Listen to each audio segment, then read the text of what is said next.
আসসালামু আলাইকুম রহমতুল্লাহি ওয়া বারাকাতুহু। প্রিয় দর্শক, ভারতের পররাষ্ট্র মন্ত্রণালয়ের মুখপাত্র আজকে সাংবাদিকদেরকে ব্রিফ করতে গিয়ে বললেন যে বাংলাদেশে শেখ হাসিনাকে পাঠানোর কোনো প্রশ্নই ওঠে না।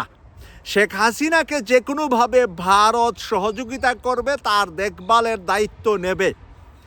একদিকে সে ৪৫ দিনের জন্য ভারত ইমার্জেন্সি গিয়েছে, এটা হলো ভারতের আইনের মধ্যে পড়ে।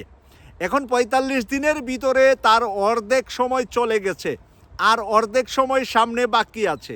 এদিকে বাংলাদেশ সরকার তার ভিআইপি পাসপোর্ট ক্যান্সেল করে দিয়েছে, তার আর নতুন করে সাধারণ পাসপোর্ট নেওয়ারও সুযোগ নাই। কারণ দাগি আসামিরা যাদের নামে মামলা আছে, তারা যদি পাসপোর্ট আবার সবুজ পাসপোর্ট নিতে হয়, তাহলে তাদেরকে আদালতের পারমিশন নিয়েই নিতে হবে।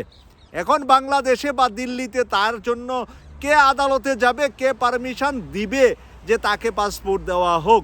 তাইলে বিনা পাসপোর্টে বিনা ভিসায় শেখ হাসিনা ভারতে অবস্থান করতে হবে। তাহলে ভারত থেকে আর কোথাও মুভমেন্ট করার তার কোনো আর সুযোগ থাকলো না। অপরদিকে তার লেসপেন্সার যাদের পাসপোর্ট ক্যান্সেল করা হয়েছে, ৩০০ এমপি এবং ৫০ জন মহিলা এমপি সহ, এবং আরও যারা ভিআইপি পাসপোর্ট পান, সবার পাসপোর্ট যখন বাতিল করা হয়েছে, তখন কেউ কিন্তু পাসপোর্ট নিয়ে আর কোথাও পৃথিবীতে মুভ করতে পারবে না।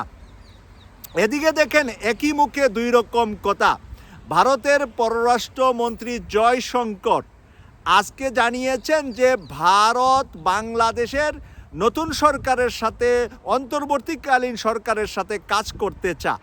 আপনি বলেন তো দেখি, আমার দেশের সবচাইতে বড় খুনি মানুষটাকে তারা জায়গা দিয়েছে বিনা শর্তে, বিনা ইয়েতে, আর সেখানে জায়গা দিয়ে তাকে দিয়া বাংলাদেশে একটার পরে একটা ক্রু করার জন্য চেষ্টা করছে নরেন্দ্র মোদী আর হাসিনা। বসে বসে একবার আনসার ক্রু, একবার জুডিশিয়াল ক্রু, একবার মিলিটারি ক্রু, আরেকবার গেল রিক্সা দিয়া ক্রু, এখন আসবে কুত্তা দিয়া ক্রু, তারপরে আসবে বিড়াল দিয়া ক্রু, তারপরে আসবে শিয়াল দিয়া ক্রু, আয়ার পরে আসবে খাটাস দিয়া ক্রু। খাটাস চিনেন কিনা আপনারা?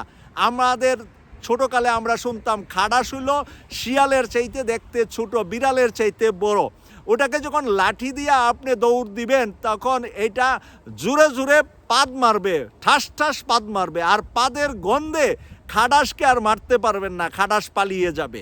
তো এই রকম খাটাসও কিন্তু, খাটাস লীগও পাঠাবে আওয়ামী লীগ, ভারত থেকে খাটাস পাঠাবে, বাংলাদেশে আসবে, আর বাংলাদেশের মানুষ, ছাত্র সমাজ লাঠি দিয়া খাটাসের পা ভাঙ্গা দিবে।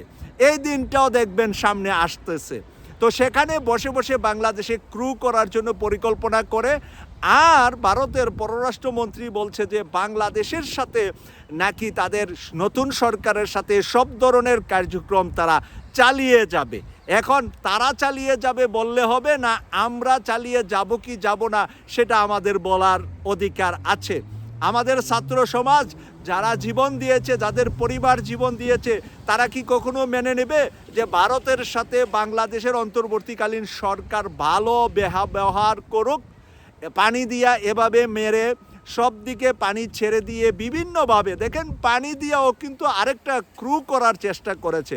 12টা জেলাকে ডুবিয়ে দিয়েছে, হাজার হাজার 55 লক্ষ মানুষের ঘরবাড়ি, পশু পাখি, ফসল আদি সব নষ্ট করে ফেলেছে। তারপরেও নাকি ওরা নতুন সরকারের সাথে কাজ করবে। জয়শঙ্করের চেহারার দিকে কিন্তু এখন আর তাকানো যায় না, একদম হাসি নাই চেহারা। চেহারাটা এমন হয়েছে একেবারে বাংলা পাসের মতন হয়ে গেছে। তাই জয়শঙ্করের এই আশাও আমাদের দেশের সাথে তার পূরণ হবে না।